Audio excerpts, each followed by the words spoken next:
the Inspirative TV channel. Meet different people with different experiences, language, culture, arts, and education. Assalamualaikum Mr. Ali. Waalaikumsalam, Bapak Manopo. Sekarang kontennya apa Mr. Ali? Kontennya tentang menjenguk orang sakit itu seperti apa? Ya, oke. Saya lanjut ya. Dilihat dari efek yang ditimbulkan, penyakit terbagi pada dua jenis. Yang pertama, penyakit makdurun. Makdurun alaihi yaitu penyakit yang masih dalam batas kemampuan seseorang. Dalam sehari-hari disebut dengan penyakit ringan. Semisal batuk, demam ringan, flu, dan semacamnya. Kedua penyakit yakdiru alaihi yaitu penyakit yang membuat penderitanya merasakan kepayahan sehingga tidak dapat menjalankan kewajiban agama secara sempurna. Untuk jenis pertama, keadaan si sakit tidak menggugurkan beban syariat.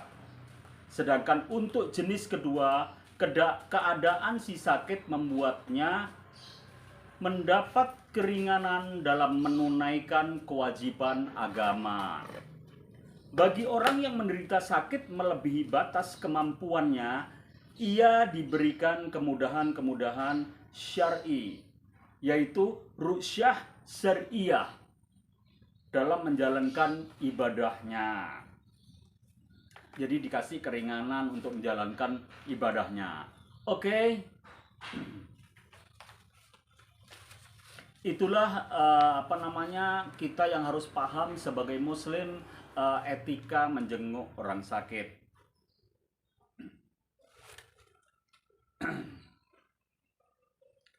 Yang lainnya adalah taharah atau bersuci untuk orang sakit. Taharah secara bahasa berarti suci.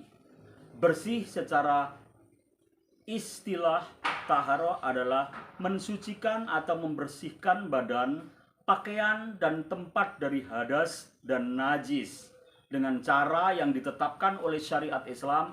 Bersuci dalam hukum Islam termasuk perkara penting karena berkaitan dengan sahnya ibadah sholat, tawaf, serta ibadah yang lainnya. Taharah dilakukan terhadap dua hal. Yang pertama, dari najis yaitu mensucikan badan, pakaian, dan tempat dari segala sesuatu yang dianggap kotor. Menurut hukum Islam seperti air kencing, air liur anjing, kotoran manusia dan hewan, nanah, darah, dan lainnya. Kedua, dari hadas yaitu mensucikan badan dari sesuatu keadaan yang terjadi pada diri seseorang, membuatnya terlarang untuk melakukan sholat dan ibadah lainnya yang disyaratkan harus dalam keadaan suci. Hadas ada dua macam. Yang pertama hadas kecil, yaitu keadaan yang mewajibkan wudhu jika hendak mengerjakan suatu ibadah. Seseorang dianggap berada dalam keadaan berhadas kecil jika ia buang air kecil. Buang air besar atau buang angin saat ingin mengerjakan sholat atau tawaf, hendaknya ia berwudu lebih dahulu. Dengan itu dirinya telah suci dari hadas kecil. Yang kedua, hadas besar, yaitu segala hal yang mewajibkan mandi wajib. Seseorang dianggap berada dalam keadaan berhadas besar jika ia keluar sperma, berhubungan suami istri, mengalami haid menstruasi, atau nifas, keluar darah setelah melahirkan. Cara mensucikannya diri dari hadas besar adalah dengan melakukan mandi wajib, yaitu mengalirkan air ke seluruh tubuh disertai niat mandi wajib untuk menghilangkan hadas besar.